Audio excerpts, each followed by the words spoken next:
Yeah. Hey guys, welcome to Backwoods Brothers. I'm Tony.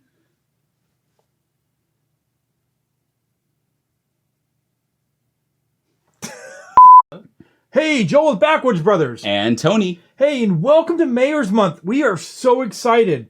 We got a chance to follow around a couple mayors. Mayor Sean Drinkwine of Estacada. And Mayor Scott Kaiser of Malala. Yes, and we got a chance to kind of put their story together. We got some really good footage, and we want to just let you guys jump right into it. We don't want to spoil it for them, right? So join us for the watch party. And it's starting right now.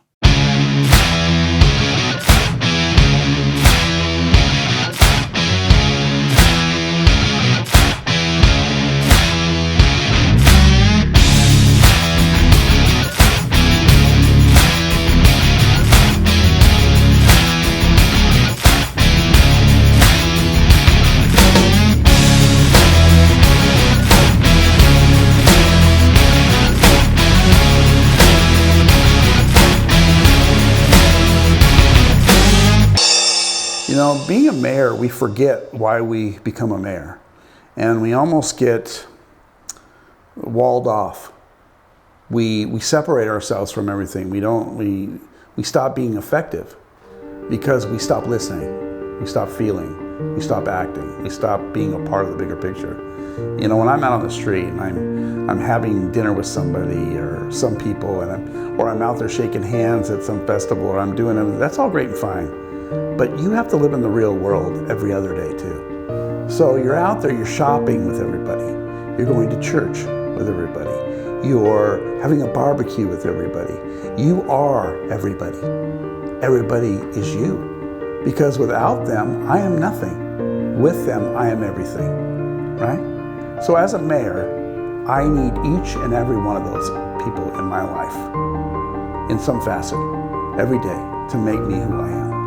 You know, it's that heart and soul that makes you who you are. That's the true mayor. That's what we're trying to get across to everybody. That's what we're trying to change in politics. You know, it's become about money and policy and sides. When did politics ever become that? It became about the American way and loving each other. It's never changed. It's just we've put these obstacles in the way that separates us from who we really are. That's your mayor. That's your guy. That's your guy who's going to drive it home. That's the guy you want driving, because you know at the end of the day, you can trust that man. I think growing up in a small town, and a town that I watched disappear over years because of political decisions that were made and economics and job losses and things that were happening in the area, I watched the little city that I grew up in disappear. And I promised myself that one day I would find a place that I loved more than anything else, and I would fight for that place, the best of my ability, so that it didn't happen the same way for me to another child growing up. I wanted to make sure that there was a place that would make them feel at home, that they knew they were safe, that they could grow up and not have to worry about the outside world.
Why I wanted to become a mayor. It was kind of a mutual thing of I saw where our city council was going and not being represented by the blue collar class in our community, and just wanting to bring a fresh face, different eyes to the political scene in our city.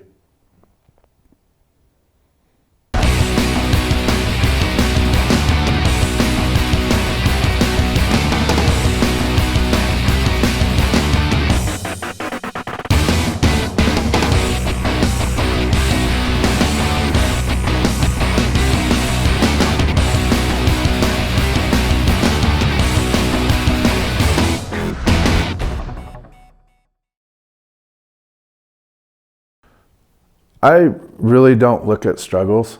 I tend to be a rubber ball, and when I meet any sort of resilience or resistance on something that I want to do, I find a way around it. A great example would be after the ice storm. We had a lot of debris on the ground, and the city hall seemed to be a little resilient on putting something together for the people to bring their debris and dispose of it. And I got my nonprofit together and basically without permission said, we'll do it. And we put together 2 successful days, strictly volunteer driven, to be able to pick up that debris. We had 6 crews going around picking up debris from senior citizens and veterans homes that couldn't get it to us, and then having a place that the debris could come to. But as far as struggles, you know, every day is a struggle. There's always some resistance, some resilience, and really, I really try not to let it slow me down. I tend to be a bull in a China hut and blast through it. An effect that the wildfires did have is I was clear, I was here, and I was present to the people, whether it be live streams on Facebook, driving through the community, helping Bentley Feed deliver products up to the fire lines for the redneck fire crews, or getting donations. If anything, it prepared me for the role I'm in now, and when I won the election. It brought the community together and showed the resiliency that our community has to work as one for one common goal, which nobody had ever seen before. And it continues still to this day with volunteerism and working with people that aren't able to do what they need to in life. And so, yeah, the fires did show me a lot about the community, and it showed that the community had a lot of trust and faith in me, even though I wasn't elected yet. You know, being a mayor is not just one direction. I wish it was. Some days I wish I could get up and every day I knew it was going to be the same, but it's not. Every day new challenges are thrown at me.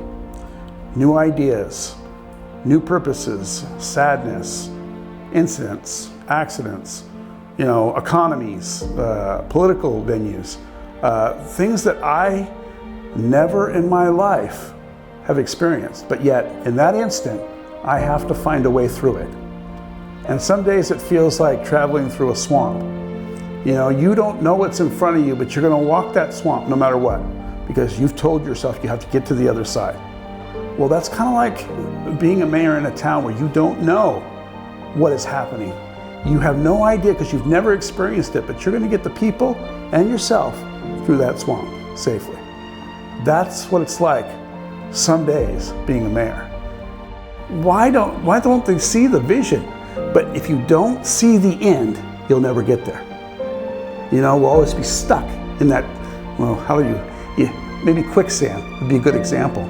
If we get caught up in that sadness, that economic sadness, the political sadness, everything, we become part of it, then it is us. So we have to strive to get past that.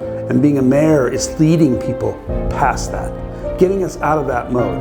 Now, mind you, I don't do it by myself. Being a mayor is just a part of this. I've got counselors and I've got people. And when I say I got people, I consider all the citizens my people because they make this possible. I am a figurehead. Okay, I drive that train, but I am not that train. I just drive it. Everybody in back of me makes it happen. So that's what it's like. And I didn't do this to get in the political world. I did this to keep this city safe, to keep their way of life, the simpleness of everything. This is what this is really all about. And anybody that thinks differently than that, I don't care about the paycheck, I don't care about the significance of which seat you sit on. It's that moment when you can sit in your living room and you can look out over a city that you know you helped be the best it can be. That is the payment. Every night, that's what drives me, is that one moment where everything is just perfect. It's that utopia. That's me. I just want to be a part of the bigger picture. whether it be the mayor, or a counselor, or a guy who owns a sign shop. You know, at the end of the day, it's just wanting to be a part of the bigger picture. Want to be a part of something great, and Estacada is great, and getting better every day. Like some days being a mayor, and not every day is the same. Some days I wake up and it's quiet and everything's content and everybody's getting along and my city's healthy and economically stable, and other days I get up and we have a fire or an ice storm, you know, and all of a sudden the economy's shot. I've got a forest that's burned up. I've got people that have no income and families that may be starving. So, you know, this is the kind of thing that being a mayor, you're not prepped for that. Growing up, I grew up with my mom and dad until 1986 when they got divorced. My dad was always in some sort of sales, marketing, and then he became a lobbyist in Salem for many, many years. One of the things my dad always told me when he found out I was running for mayor is obviously I never learned anything from him. And I was confused by it the first time he said it. And so I finally asked him, and he said, well, if you would have learned anything from me when I was a lobbyist, you would have known never to run for politics. But my dad remarried, I believe in 1990, to my stepmom. It was a tumultuous relationship. My mom was very different from how I was being raised. I went from, you know, the bachelor's club with me and my dad being by ourselves to my dad being married to someone that was very, very religious, very, very involved in the community, did a lot of volunteer work outside of being a housewife. And so, you know, and she also brought to the table my stepsister. And so going from an only child to having a stepsister to, you know, we're going to go to church on Sundays and Wednesdays and, you know, tithing to the church. There was a lot of sandpaper, you know, iron against iron, and nothing was getting sharp. And so as I got older, I wasn't very close with my stepmom when I was younger. There was just the typical drama of being a stepkid. And as I got older and maybe got a little wiser, I learned really what my stepmom meant to the community that she lived in. In 2018, my stepmom passed away. When she was very young, she had hepatitis, and she lost the majority of her liver. And when she was young, they said she only had 5 to 10 years to live. And in 2018, she finally lost her life to it. One of the things she told me, one of the last conversations her and I had together is there would be a church that would come looking for me, you know, don't ignore the call. And there was other things that would be calling me to be of service to a community. And last year during COVID, the very first thing during COVID is I came up with an idea for Malala Cares, which it's a volunteer group that started out strictly on Facebook. It was a self-dispatching. If someone needed help, they could ask for it directly on Facebook. And if someone could provide the help, they would message them and say, hey, I'll come help you. And from that time, things progressed. We went into COVID, we went into the lockdowns, and a church started doing a live feed from their home, their pastor and his wife. And I started watching it, and I was actually entertained by it. And just kept following it, and they were seeing I was on there, and we were communicating and joking, and got involved in a church. And shortly after the time I started the volunteer group and seeing the church, I wanted to get some oversight over the volunteer group. And so I emailed our mayor and said, hey, you know, would you be willing to join our page? Would like someone, you know, official kind of with some oversight so people would feel comfortable using us. And I waited 2.5 weeks for a response from our past city mayor. And it frustrated me. When I got a hold of the city, I asked how I could get a hold of them. I was given an email address. And I felt, in this day and age, not having an office phone or a cell phone or a way to contact somebody with legitimate reasons, I felt that was outdated. And, for a mayor that was basically sitting home because of the lockdowns, and we were told that he was health compromised, and so he wasn't coming out. I felt 2.5 weeks wasn't appropriate as somebody that was elected to serve the community. And that's when I made the decision that I wanted to run for mayor, that I would provide, put myself out there for the community. And I think the majority of the community that has reached out to me can say that it's less than 3 to 4 hours if they reach out to me that I'm responding back to them. Even if it's, I don't know, let me look into it. There's some communication within 3 to 4 hours letting them know that, hey, I see you and I'm not ignoring you.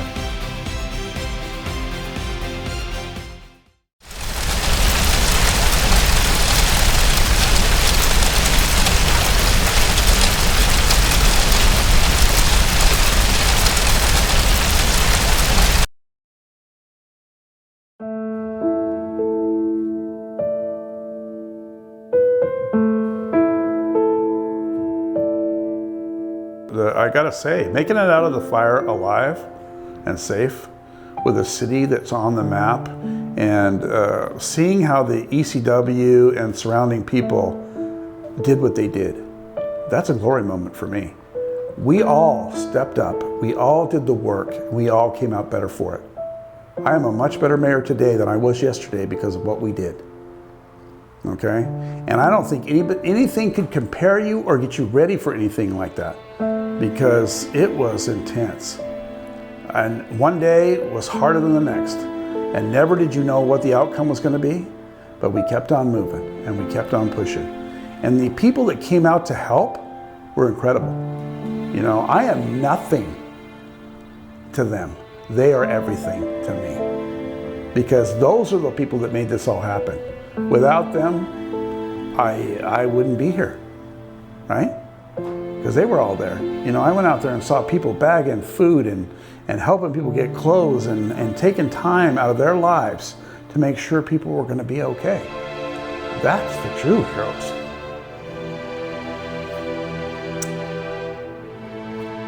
I am nothing compared to that.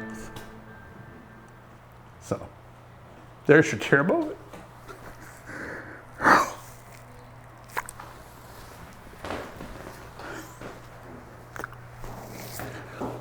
Yeah.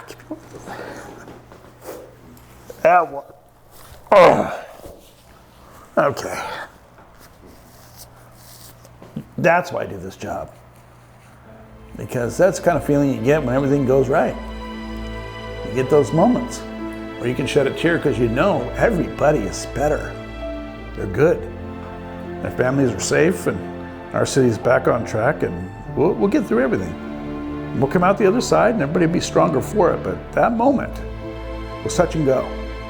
And to see people step up and do the thing that they did for people they don't even know, it's incredible. It's incredible. It makes my job so menial when you think about it. So that's why I do what I do. Because there's always somebody better than me. I'm just a figurehead. It's the people that make it happen. And I'll always be about them first, no matter what anybody else does. Hey guys, welcome back. So we're out of time. We're gonna take a short intermission break time. But hey, while you're taking that break, maybe you should check out our merchandise. Yes, you will love this. A hat. Now I know it's warm outside, but everybody needs a nice fly hat. Well, yeah, if it is cold outside or if it's warm outside, if they're having kind of a back and forth day, they can always choose to go with a nice cup of coffee or maybe some nice something cold in here or something. Yeah. And it does remind you that conversation is food for the soul. I love food. But just in case you ladies are interested, and coffee. And we know, ladies, you like coffee, and guys do too. But I'm trying to figure out how to do this because obviously I don't wear this. We have this this great. It's part of the Love and Respect series. It's a ladies' kind of tank top there. You know what I like about this one? It's even got this little cool Backwoods Brother thing on the back here. Oh, where? Right there. See? Yeah, that's awesome. You can The wear logo. our faces on your back. You know what I love about this one though? What's that? Is like this is totally what like our conversations are about love and respect. Oh, So I it's thought like you were the going to say theme about right like dainty women's clothing. I'm like, what are you talking about? Man? No. You see, I don't know where he's going, but you will definitely want to check that out on our website. Yes, definitely on the website. And so if you're on BackwoodsBrothers.com. Backwoodsbrothers.com. You can find it right under the merchandise. There's so much more. Brandy, who is our merchandiser expert, designer, the connoisseur, the guru, exactly, the big cheese. Yeah, okay, she's the real boss behind it all. She's actually the one who designs it all, and she's putting new stuff up all the time. Yep. So go on, check it out, and we would love to have you kind of chance to sport some merchandise around. Yeah, those are not the only ones there. There's a whole list, so check out the whole thing. By the way, also a small secret, don't tell anybody. It's just between you and us. What? We're actually going to be giving away something during this watch party. There's going to be a secret code given to someone at the very end. But so stick around through the whole thing and you'll get a chance to see it. And it's only if you're live right now tonight on the 12th of May. That's right. So we will be right back. Thanks.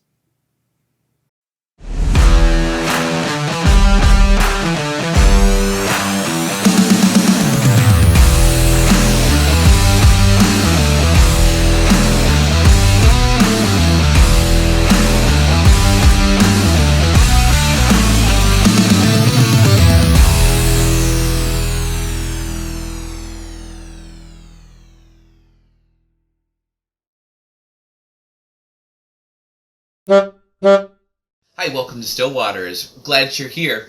I'm an LPC and I'm licensed with the state of Oregon. The first time you come, you will be coming as a client and then quickly change into a guest. You may have some questions about what it's like to come and see a therapist. I will come and greet you at the door. You're going to get greeted by our receptionist, who is the intake coordinator. She will get you to fill out a couple of forms.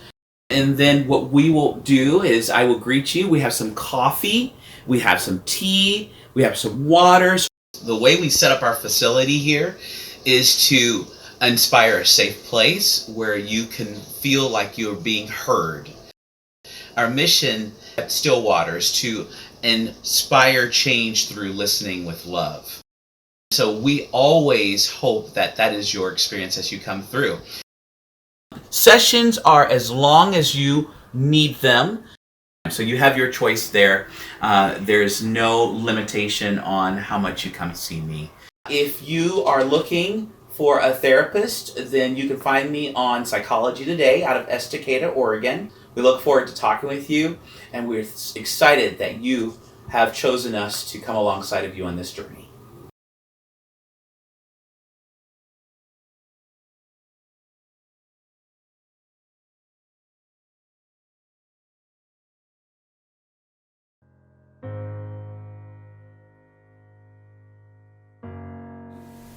You'll always be in our hearts.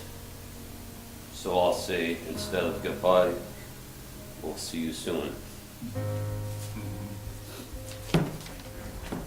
Thanks, sir. You also have a short name.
Oh, this is a big one. This is a big one. And this is, you know, my family growing up and the family struggles that I've faced in my life is the real checkpoint for me here. Because we've talked about my mayorship, we've talked about how I handle the struggles in this town and the city and the people in it and what I've faced or haven't faced or who I am as a person. This defines me. This is my family. And I'm going to give it to you straight up. This is how it all started. Okay, we moved to a little town because my mother, mind you, is a single mother.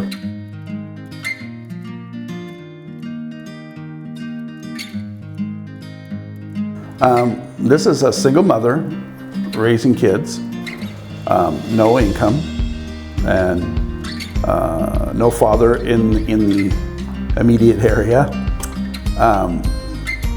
My father was a military man.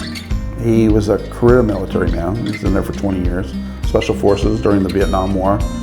And he continued to stay in there because he thought that was the best thing to do. When he finally came out, he was not the same man that went in. The war took a lot out of him. He was never the same. He was a very stern father, not one you could count on at that point. He joined biker gangs. Back then it was the Hells Angels. It was a whole different category, and drove across the countryside, and I never saw him again for many, many years after that. My mother found a new person in her life, and they were happy, and then they weren't. And she proceeded to have a black child in a time that was very different. I don't know, you probably wouldn't know what it was like back then in those times. Being a family who was very Catholic oriented, it was very different.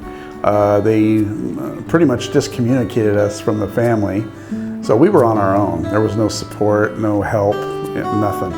So I became the father figure from that point on. Our lives changed vastly.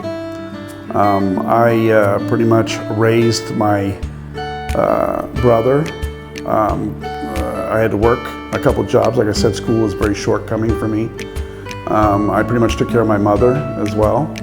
I never knew what it was like to be a kid anymore because my life ended as that. I worked 2 jobs. Like I said, I worked at the lumber yard part-time, and then I would go home and shovel snow or shovel coal into furnaces or whatever I could find to make enough money to feed us. Being a family with a black child and in a town that's all white was very eye-awakening. So, you know, when we had this big incident here, when they called me racist, it really hurt me. I couldn't even imagine thinking racist thoughts at all, ever. Because I know what racism is. I've lived through it. I really have. And, you know, there's the token, everybody told me the token statement, well, everybody says they have a brother who's black, but I said, no, it's totally different. I actually do and did and lived it. So, needless to say, raising my brother, and then my mother proceeded to have other kids in life. One of those being a Greek sister, a Spanish brother, and a German sister. So we were like the round table growing up. I mean, it was like Camelot. Everybody was a different heritage and a different culture. And me, myself, being a French, a Native American, I am so far from that I can't even tell you. So anyway, it was a hard life, and it was, you know, growing up, I was just trying to support everybody. And once I got done supporting everybody, I went all across the United States because I wanted to see everywhere, do everything, and know what I wanted to be in my life. And I did that. And I came back, and I've worked in building restaurants and being a part of that forever, and working in the casinos, and I never looked back. After my life started in business and everything, I was married once. It was very short, no children from that marriage, but I did have a daughter. My daughter was a little bit earlier on in life. I had the perfect plan. Everybody's got the perfect plan, right? You're gonna have 1 child or 2 child, 1 girl, 1 boy, and your life is gonna be perfect. Well, you know what? That doesn't always work out so well, because I didn't have my daughter till I was 28 years old. So I had the perfect plan, the perfect job. I thought everything was copacetic. My daughter was born. It was the happiest day of my life. I thought everything was going to be copacetic. You know, I didn't know. My soon-to-be wife at the time decided that she wasn't happy with the way things were. She wanted to go back and live with her parents, and she didn't want anything to do with that. I met her in college, so I had no idea what her background was or what her thoughts were. You know, she was studying microbiology. I thought everything was copacetic. I had a great job. She had a great future in that. I thought it was time to plan a family. I had it all planned out. Everything was good. My job, you know, the insurance, everything was there. And then one day it wasn't. One day she told me, you know what, I don't want to do this anymore. I want to go back to my family. I was in shock. Here I have a brand new daughter. Life is the best it's ever been. And all of a sudden, it wasn't. I didn't have a plan for that. It was a total throw me. You know, I was the best dad in the world. I was there every day. I birthed my daughter myself with 3 nurse midwives and a doctor standing by, the best of the best, so I could experience that moment. And that was the best experience I could ever have hoped for in my life. You know, and I would never trade it. I wouldn't. And I love my daughter dearly, and she's still in my life, and I would never change that. But it threw me. Even I didn't have a plan after that. Oh, inspiration for me growing up. I'd have to say my dad and his 2 brothers. All 3 of them have always stayed very successful, goal-driven. All of them have various different occupations. My dad's little brother was a police officer, and I was there for when he graduated the police academy, for when he got sworn into the only police station he ever worked for, there for his retirement. He's always been a big brother to me. In fact, was at my, when I won the election, he was at the election party just months after having a complete liver transplant at OHSU. And him and his wife came to my election party, and to me, all the times of getting in trouble as a kid, and he was the one that would show up to get me out of the house so mom and dad didn't kill me. It was just a proud moment to repay him for, you know, all the knots he put in my head telling me to straighten up. My dad has a twin brother. He's a nurse practitioner dealing with psychology, and he's a psychiatric nurse practitioner, and he always has the most incredibly calm demeanor in anything. Never gets excited. He talks at this level. He's very mellow, and you always feel like when you're talking to him, he's listening, and he's actually paying attention to every word you're saying. And what comes out of him after that isn't any sort of analyzation of who you are, of where you've made a mistake, but always suggestions on how you can be better. And then, of course, the next one is my mom and my dad, my stepmom and my dad.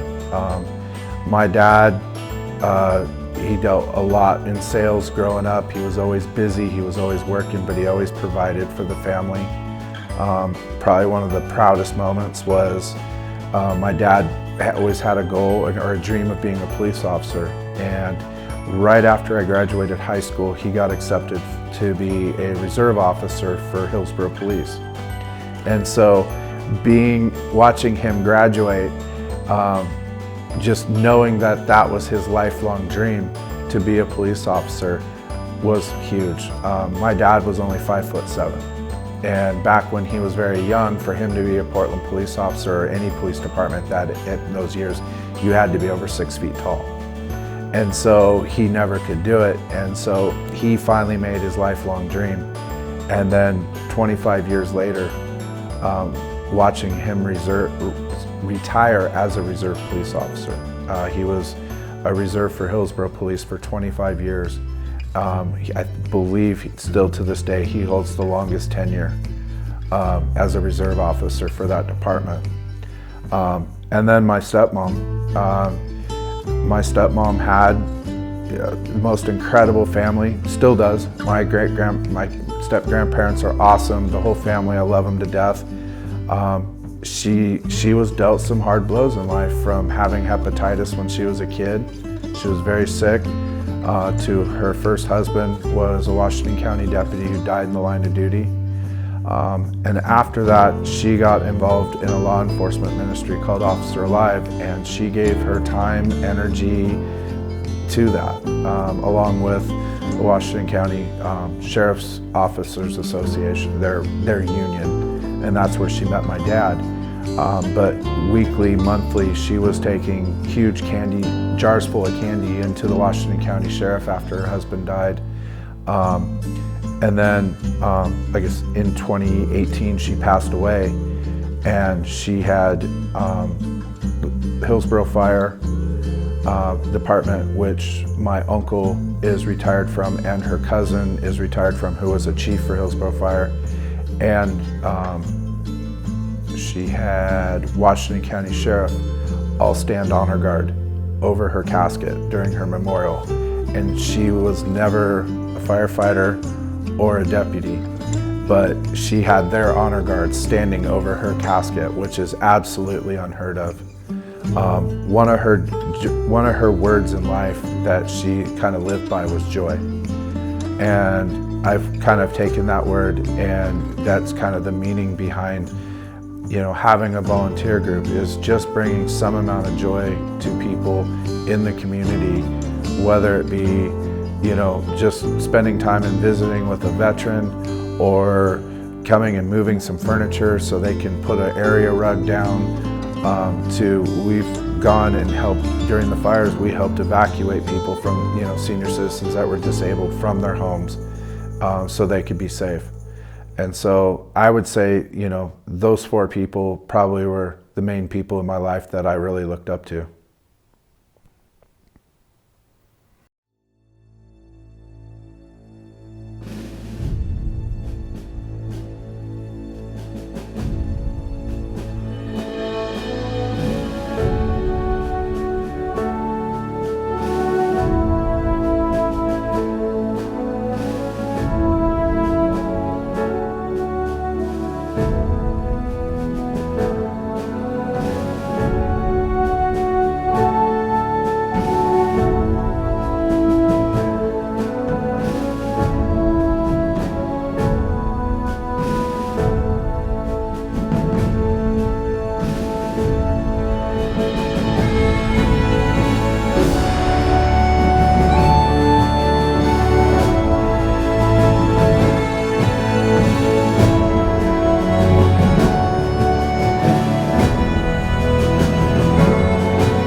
Hey guys, we want to thank you, the viewer, for joining us in celebrating these two men Sean Drinkwine, our mayor. Scott Kaiser, the mayor of Malala.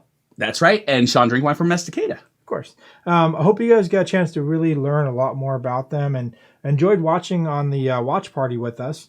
But as you could see, as you went through there, you got to learn a lot more about the pains, the struggles, and the joys and the cares, how much they really care about their cities and their peoples, and find out, they go through all of this for nothing. Yeah. They don't get paid, do they? No, in fact, it actually it costs them money a little bit sometimes to do this job. Mm-hmm. I know something about from watching Scott. I know something about from watching Sean, that they're men, but at the same time, they care so much and they care with their hearts. And sometimes their heart is displayed out in how they care for their cities. Exactly. And I really hope you got a chance to feel that with everything you saw. So, and you really enjoyed spending time with us. Remember, if you stuck around through the whole thing, we actually have a single code for a free item that you can get. Take a minute while we're getting that around to show you guys what the free item on our merchandise store. Take a minute, please like and subscribe if you haven't done it already. Okay. You can just boom, hit that like button down there. You can hit the subscribe button. Also, if you get a chance, please follow us and like our Facebook. All that's really important to help us. So get the word back out there for everybody else. And don't forget, start a conversation. Woo! Doggy!